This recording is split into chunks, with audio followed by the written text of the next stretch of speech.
Welcome to StopFake, the place where we set the record straight on fakes about Ukraine. Disinformation never stops, but neither will we. I'm Marko Suprun, and this week the Kremlin's pundits of propaganda have a new menu of mendacity that includes fake claims that America is preparing a new revolution in Ukraine, fake Ukrainian traces in the drone attack on Russian bases in Syria, as well as fakes about milk sales and hepatitis epidemics. So let's get to the details. On January the 11th, scores of pro-Kremlin media blazed with incendiary headlines such as U.S. threatens Ukraine with new Maidan, United States preparing a new revolution for Ukraine, and a third Maidan for Ukraine. While the headlines may sound menacing, the story that follows purports to be an overview of a blog post by Diane Francis, a senior fellow at the Atlantic Council American think tank, entitled, "This Time It Will Be Very, Very Different." The Russian retelling is far from the truth of the original. The Atlantic Council is an independent think tank committed to Euro-Atlantic cooperation and doesn't represent any official U.S. policy. Using such words as coup and Western demands, Rossiyskaya Gazeta and other Russian publications twist Francis's point to present a classic trope of Russian disinformation that the U.S. is calling all the shots in Ukraine and predicts an early coup d'etat there.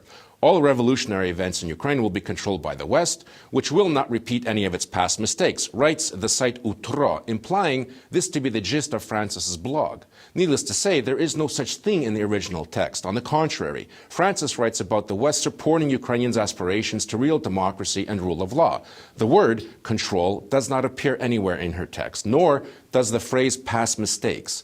If the Ukrainians fight against corruption and for the rule of law will have to take to the streets again, all of these factors will make it a completely different fight. There will be no chaos or a Russian invasion, because the Ukrainian army is armed to the teeth, Francis writes. And then there are those Javelin anti-tank missiles and sniper rifles that America is sending to Ukraine's military. Not a peep about those. Russia's disinformation machine never tires of portraying Ukraine as an enemy. The latest manifestation of this narrative is to accuse Ukraine of involvement in a mysterious drone attack on Russian bases in Syria. Russian media cite the Defense Ministry's General Staff Department of Construction and Development Director Alexander Novikov, who said the kind of explosives the drones carried are manufactured industrially, including in the Shostka Chemical Regions plant, a chemical production company located in northeastern Ukraine. They contained PETN, a highly explosive compound from the nitroglycerin chemical family. The Shostka Chemical Regions plant is not part of Ukraine's military-industrial complex and never produced military components. After the collapse of the USSR, it was privatized. Responding to StopFake's inquiry about the Russian claim, Shostka chemical plant director Serhiy Buhakov said the company's production is purely for peaceful purposes. Shostka has neither the personnel nor the raw materials to produce explosives. We make dyes, chemical indicators, and compounds, Buhakov emphasized. Ukraine's defense ministry also dismissed Russia's insinuation, calling it yet another attempt to assault Ukraine with disinformation in order to draw attention away from Russia's actions in eastern Ukraine and Crimea. Russia's propagandist newspaper, Rossiyskaya Gazeta, published an article claiming that the European Union has banned milk sales from the small Ukrainian farms that do not have EU certification. Farmers selling milk or milk products from such farms face fines, the newspaper declared.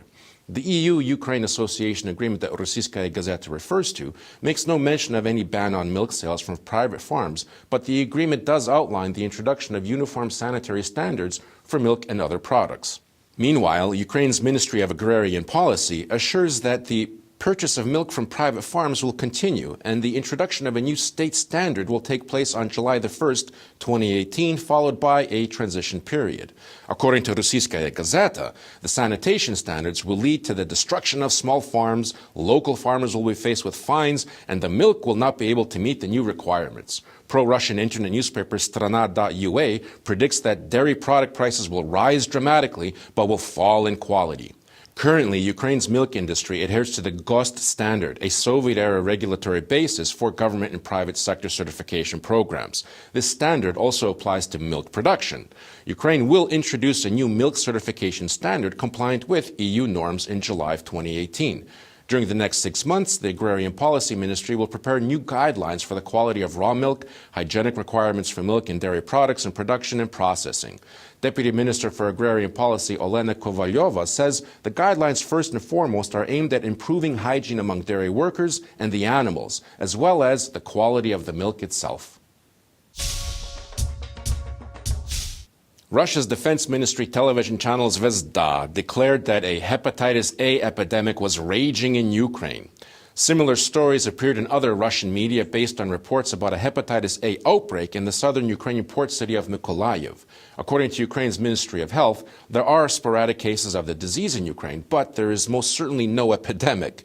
According to Ukraine's Health Ministry Community Health Center, Mykolaiv and the surrounding region have logged 47 hepatitis A cases this year. National rates of hepatitis A have remained constant over recent years, and there are no grounds to call the current outbreak an epidemic. According to the Mykolaiv Regional Administration, the port city experiences annual outbreaks of viral hepatitis. Last year, 43 people were infected, and in 2016, 58. Hepatitis A is a highly contagious liver infection caused by the hepatitis A virus. The disease is transmitted through contaminated food or water or from close contact with an infected person or object. Good hygiene and washing hands frequently is the best way to protect against hepatitis A. That's all we have time for this week. There are more dissected fakes on our website, StopFake.org, so please give us a click. Be vigilant, respect your mind, and don't consume fakes. If you spot any disinformation about Ukraine, send it to us for a truth autopsy. I'm Marko Suprun, and this is StopFake. Thanks for watching.